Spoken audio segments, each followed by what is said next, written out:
What makes a good scan? What is a selection? What are layers? What is resolution? What is a JPEG? What is TIFF? What is RGB? How do I crop a picture?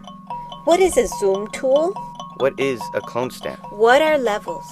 My name is Eric Basir, and I have produced this unique photo restoration and retouching foundations video course to answer all these questions and more. In my classes and workshops, I have taught hundreds how to preserve and restore their personal photographic collections with Adobe Photoshop and Adobe Photoshop Elements. Now you can have me as your personal instructor in this 10-lesson course. After studying the videos and easy-to-read workbook, you'll finish with a firm foundation of how to use Adobe Photoshop or any other photo editing program confidently and correctly. This picture is a portrait, and they want to be centered. They want the people centered. They want to be cropped appropriately, look decent. So in this case, what we have to do, because there's a sort of perspective issue going on here, is we should manipulate the entire image. First, I want to go to View, Rulers, and I'm working in something called Adobe Photoshop Elements, and this is an older version, 9, so pretty much anyone can use any of these techniques on any version. And then I grab the Move tool over here, and I go up to the Ruler section, and click and drag. And what I'm trying to do here is give myself some rough boundaries of what the ideal center might be. And there are some distracting elements we might be able to eliminate as well. But first, let's see what we can do about just fixing the perspective. That might just do it by itself. In the Layers palette, I double click Background, and when I do that, it will change the name from Background to Layer 0. By doing that, it becomes transparent. Now, don't worry so much about that. I'm turning it off, turning it on by clicking the eyeball. But that will allow us to manipulate the layer. Otherwise, you just can't do it. It won't let you manipulate it. Then we go to Image and Transform and Free Transform. And then we notice our mouse pointer changes to a little arrow. And we want to work in these different anchor points and drag them along. And what I'll do is I will hold down on my Macintosh the Apple or Command key, and if you have a PC, that would be Control. But when I do that, I can move these boundaries around to try to work with getting this right. And you know, you never get it the first time. You know, there's always, oh, look at that line, you know. I'd rather have the chain mail back here over the fireplace be a little crooked than the bricks. That's always a dead giveaway. So, this is right about there. And then if I move a little bit, let's move this bottom down here a little bit. And sometimes, you know, you can lose certain things, you know. You don't have to always keep every little bit, especially when it's, you know, maybe you have a picture of yourself with someone who you haven't seen for a long time. You really don't care necessarily about what's around surrounding you. But it's still good to keep those things, though. Never know, 100 years from now, they say, oh wow, look, they had power cords.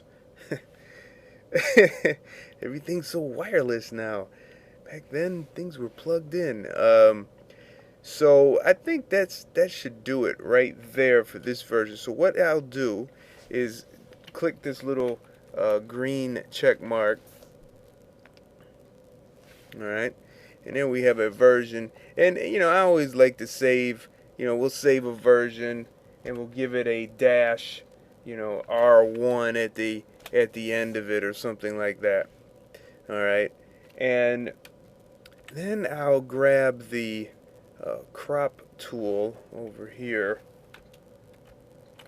and I'll make sure there's no restriction on aspect ratio. All these option bar items should be blank. Don't put 0, just blank them out. Click and drag right along these guide points. These guide points should hold your crop mark in place, and we'll hit the check mark. Alright, so there's our, I'm going to actually call this version 2. And it gives me a nice little edited thing, but I'm not worried about that. That's because it's saving it in Organizer. It's another topic for another day. Alright, so let's go to, now we'll flatten. So in the layers palette, or you could actually go up here, we'll go to layer and flatten image right there. Alright, and now we save that, and we can save it as a JPEG or whatever. Okay, so the other part that people are concerned about sometimes is eliminating distracting elements. So let's go ahead and do that. Always begin by duplicating the background layer. Layer, duplicate, background copy gives us, we say OK. And let's zoom in a little bit and just go and let's make a blank layer here, and we'll name it chords. Alright, and I'll go over here to my paintbrush tool right about there, and what I want to do is I want to sample colors near here. I can do that. There's lots of ways to get rid of distracting elements. This is kind of, I like doing this. Let's go to opacity, make it 100%. Alright, and we'll get there. And just zoom in a little closer, and I will Alt Option click this color section here, then start painting. Sorry, that's the clone stamp tool that I grabbed. Go back to paintbrush, there we go. And you know, we're just gonna sample and go. It's really rough, not pretty, but you have to start somewhere. This is basically flat colors. Get a wider brush, larger brush with more feathering involved. You know, nice soft edge. Don't get a hard edged brush. That makes it real hard to work with. So we can start going here and here. Alright, let me smooth that out. Now, get a bigger brush, Alt Option click, paint. Alright, and it's a little distracting over there, so grab the clone stamp tool right there and Alt Option click and drag, and then make a little bigger brush, come down, sample from a lower area than your target, just for some continuity. Alright, so that's a good start, you know, but it's definitely not done, you know, it just looks really weird. So we can go to filter blur, motion blur. We turn it as an angle around 90 degrees, and then we move this. And what we're looking for is a nice gradation down here of color. Alright, and as you see, when we do that though, you know, we get objects that were there. It's okay. It's fine. It's a process. It's a process. It takes time to get it right. And you just got to keep going over and over again. And make sure when you go to your clone stamp tool that you have the clone stamp, not the pattern stamp tool. Lovely pattern stamp. Always there for me when I don't need you.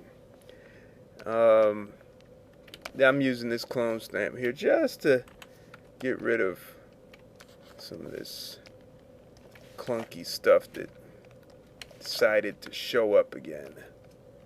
Yes, much better. Alright, good. So we have a smoother gradation here. Let me make a bigger brush and do a little clone stamp wipe here. Something that's just not bothering, just not pretty. Not pretty right there. But let's see.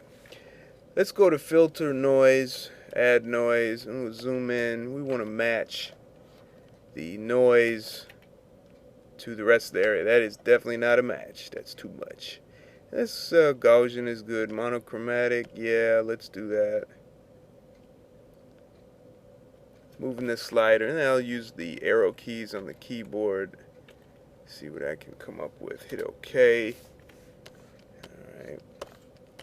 So, and you know, undo history. Let's take a look. Scroll down here. Let's get this undo history up here. If I can. Sometimes it works, sometimes it doesn't. There we go. Add noise. Clone stamp, add noise. Yes! Just enough, just enough. And then we're just gonna, let me move this undo history palette out of the way. And we go down here to a layer mask. Let's click that. And we change our brush size. In this case, we'll go with a harder edge brush, but make it kind of big. And sorry, we got to go to the paintbrush tool right here. What we want to do is just, you see this hard, it's just either too soft or it's too hard with the brush edge. So up here, up right under in this options section here, we will simply increase this hardness right here. It's just a little triangle I hit there. Yeah. I'll hit return to get out of that. And then I'll use my bracket key to make it a little smaller. Yeah. So let's make sure the airbrush pen pressure, if you're using a pen, make sure it's off. Alright. So there we go. Alright, good. Just tested that out there. So get that brush at the right size, click, shift click, and that gives us a nice straight line. And I'm going to go back, I hit the X key on my keyboard, that'll change the brush to a little white. Over here you'll see it change to white. It's basically going to paint the mask back in. Now go to the bracket key and let's hit the X key. That'll give us a foreground again. And I want a nice solid color. So I hit this little, just a black. So switch there. There we go. And we just paint a little bit here because we have some of that new wall bleeding into the, see the sweater, we don't, see that, we don't want that. We want a nice defined edge. Okay. And then we can go and make a new layer, and we'll call this soft. And let's save right now. Let's save as a R3. And let's start working with the clone stamp tool, not the pattern stamp tool. Clone stamp. And we'll Alt Option click and paint. Oh, that's pretty. That's that pen pressure and size. So let's just go right here and just get a softer brush. Good. Click, drag. There we go. Click, drag, and let's cover up that little spot there. Yeah. All right. And I think that's pretty much, maybe we can get rid of these little pokers for the fireplace. Just paint away, paint away. And, for this right here, let's just go ahead and extend the brick section completely. Don't worry about the little white section there. And then we'll use our handy mask down here, quick mask, a layer mask. Go to the paintbrush tool and make a smaller size brush and just make the edge. And then we'll make another layer on top of that to blend it in nicely so we don't see weird spotting going on. Just randomize it a bit. Alright, there's some couple dots I saw, like what we call in retouching footprinting. We don't want that. Yeah, just kind of mix it up down there. Good, good.